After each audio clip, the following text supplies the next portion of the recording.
loves, welcome back to my channel. So today, as you probably read by the title, I will be talking about MEPS, my MEPS experience. Specifically, MEPS stands for Military Entrance Processing Stations.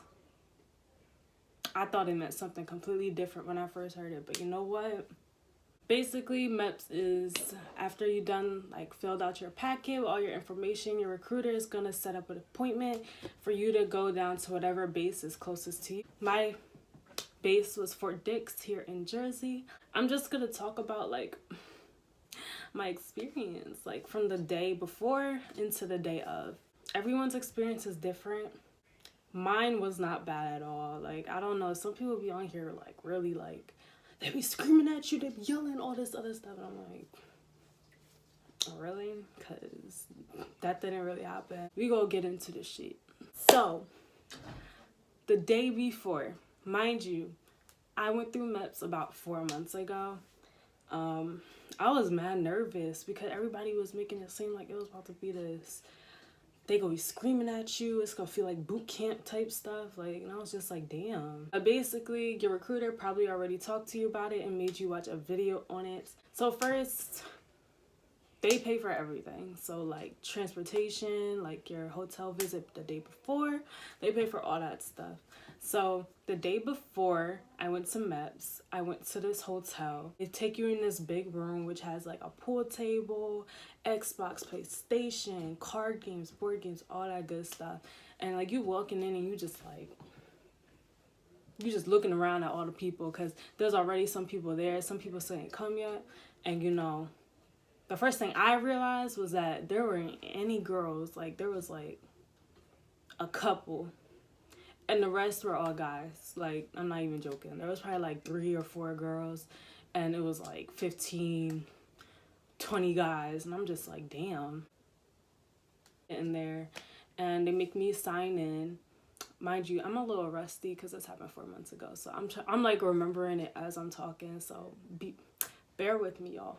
You sign in, give them your ID, make sure you know the person that should be there. And your recruiter or whoever dropped you off, he'd be he's out. They going. Okay, cool. I stayed in the room for a little bit, but I wanted to go see my room. So they give you a pass and your room number and a room key. And they also give you food passes for that evening, for dinner, and then for the morning when you wake up. I went upstairs to my room, walked in, and the first thing I noticed, there wasn't nobody in the room. So I was like, yo, I don't got a roommate. I was so hyped. Put my stuff down. I was all on Snapchat recording everything and stuff. And I was just like, yo, I got this room all to myself. Tight because I don't really sharing my space. But, I got to get used to it because I'm going to be sharing my space with 40 other girls for 2 months. So, don't really got a choice there. But I was still really hyped. So then put all my stuff down, charged my phone for a little bit, and I was just chilling. Then I finally went downstairs to go get some dinner because the way they have dinner set up is is a little restaurant in the motel or in the hotel. And then you just tell them and give them your meal pass, and then you order off the menu of what they already have. I got a burger and fries because I'm picky as hell. And I was not eating, I don't even remember the other options because I'm just that picky. I was focused. I was like, ooh, burgers, ooh, french fries. But let me tell you, that burger and french fries, it was so good. Basically, when I was there, I met these 2 girls. Can't remember their names. I'm so sorry. But I met these 2 girls and we started talking and we all realized we was all there for the same thing. They were roommates. But we was just talking about oh, why'd you join the military? When do you leave? What job is, what job do you have? Do you have, a job yet? All that good, friendly, icebreaker kind of stuff. And then all went into the game room or the room with all the, activities and stuff for the military or going to be military people. And we was playing like Connect Four and like, you know, Jenga and stuff. It was kind of cool. After that, we all just went up to our rooms. It was probably like 8 or 9 at that time. I walk in there and it's somebody else in the room. When I tell y'all my heart sank, I was just like, damn. Because I was about to be playing music out loud. I was about to be singing, watching TV. Like, I was about to be doing the most. And then she just had to be in the room. And she was mad silent, so we didn't really talk. It was just awkward silence for like the rest of the night. I was just on my phone. I was just like, I'm going to bed because like it was just weird. Like she didn't say nothing to me. Like it was awkward. The hotel gives us a 3:30 a.m.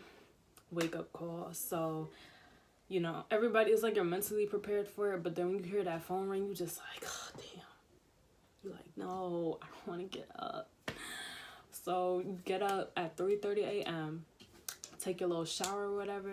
Mind you, everybody who is at the hotel is not going, like, not everybody is going through the MEPS process. Some people already went through it. And some of those people were actually leaving that's, you know, that next day to go to BMT. So, like, it was kind of cool because then my roommate actually started talking to me. And she just was like, oh, yeah, I'm leaving tomorrow. I was like, you're not scared? She like, nah, like, it's chilling. It's whatever. Like, it's like, wow, like, you a trooper for real. But, yeah, so I got up, took my shower, got dressed and stuff. You better make sure you clean. You better make sure you clean because you could be having people looking every nook and cranny on your body when you get there. So you don't want to be dirty and having people touch you and stuff like no. No, just make sure you wash up before you go. Recruiter informed me to make sure I eat really good before I get there. So what I did was I ate eggs, I think, bacon. I had a yogurt. And I honestly can't remember what else. There was something else on my plate, but I cannot remember. I think it was a bagel or something. But it's like buffet style almost. So we go downstairs and you see everybody else downstairs. Everybody else look tired. We line up after breakfast, get on the buses. They do a roll call and we pile up on 2 big old like academy kind of bus. Not academy buses. It's like, they were like academy buses, but they weren't. Like, I don't think there was a bathroom in there. But they were big buses. And it's about a 20-minute drive to Fort Dix. So I was trying to sleep, but it's like I was anxious, so I couldn't really sleep. And so we get there. And that's when this lady comes on the bus and she's like, everybody hurry up and get out the bus. She wasn't like yelling. She was just like, everybody like hurry. She was stern. We get off the bus, and they asked us to line up in rows. And then she goes over like a quick briefing before we get inside. Y'all better not have no sharp objects, no weapons, no. If you have anything you're not supposed to have, you better raise your hand now. Tell me how when this woman said, if y'all have any weapons or anything deemed a weapon, like a sharp object or something, raise their hand. And it had to be that one person that raised their hand. He had a butter knife from breakfast. I was like, why would you eat?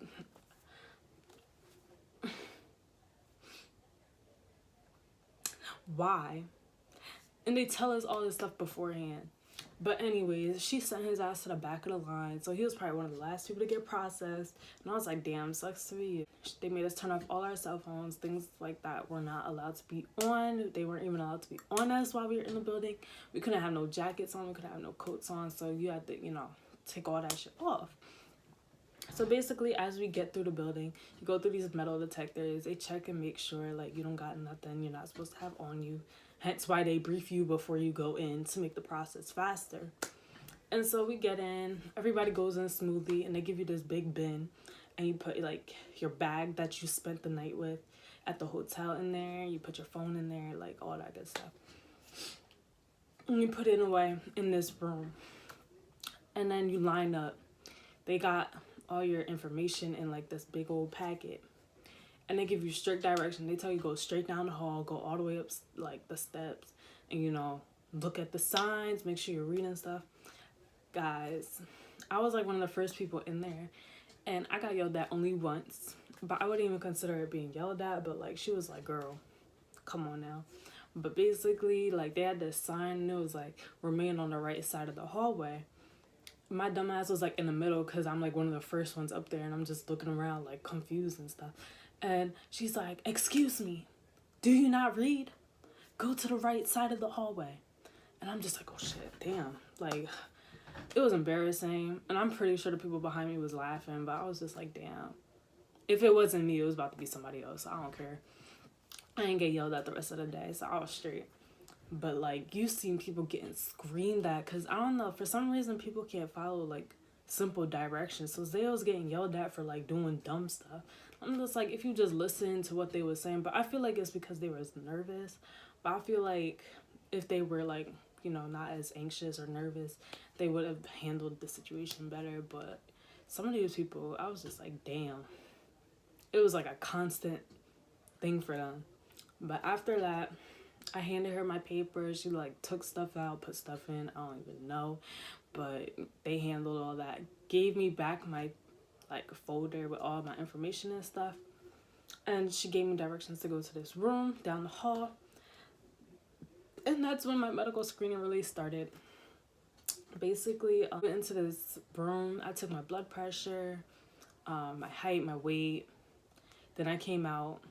Then I went to this other room. I did my hearing with like these big old headphones, and they play like a beep, like the beeps, you know, like in middle school or elementary school, and they used to do that.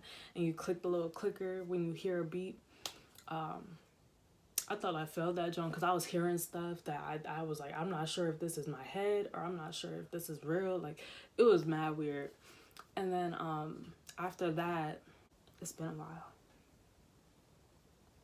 Oh, vision. I went and got my vision done. And in the Air Force, I guess it's like, you have to have like, you got wear glasses, but you have to have like good depth perception and stuff like that. So they make us take tests for that. Like, oh, which circle stands out more and stuff like that. Was weird. Or just check if you're like colorblind. But I did get on that too.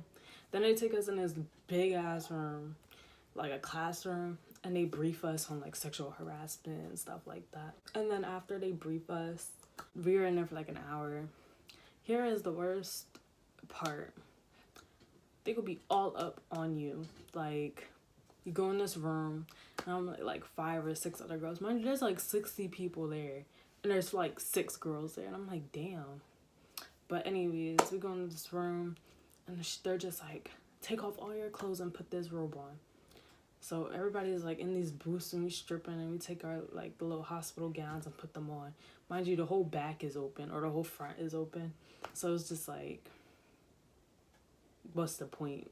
But anyways, we just sit in, and we get called into this small like room with a doctor in there. And she was nice, but like, I hope you ain't lie to your recruiter, because they go ask you questions about your health, your medical history, all that good stuff. So anything you didn't tell your recruiter, and if you happen to tell them there, like, you get in like serious trouble for that, and you get kicked out. They don't play with that. So they go try and wean you out, you know. They go try and tell you stuff that don't exist. I remember she pointed at my forehead and was like, what's that on your forehead? I was just like, I don't have anything on my forehead. And then she just completely ignored what I said and just like kept doing what she was doing. And I was just like, see, they be trying to make you like say stuff that you know is not there, but they be like getting in your head, you know. But basically, we're in the room. She checks everything. She go look at everything. Like, I have all these like mosquito bite scars, and she was just like, how'd you get that? Where'd you get that? How long ago was that? Like, this stuff. And I was just like, oh my gosh, they're just mosquito bite scars, I promise you. You do the little pee test, and we go in this room, and it's like, you know how in like school there's the stalls? Well, basically, imagine a stall, but with no front door. So it has the middle divider, and there's 2. And so it was me and another girl. And then they have the soldier sitting right in front of us, and she like watches you use the bathroom in this little cup. I guess the reason they watch you is to make sure you don't like switch it out with something and stuff like that. They take your pee and they check to see if you're pregnant, got like HIV and all that stuff. And then I went in this room with like the other girls, and there was a doctor in there, and he basically tells us to do weird stuff like touch our fingers with our thumb, you know, and then like do like the duck walk or whatever you call that shit. And then we go into we put our clothes back on, and then we go down the hall and we get our blood drawn. When I tell y'all, they poked me like 5 times before they found a vein, and they kept switching back and forth between my arms.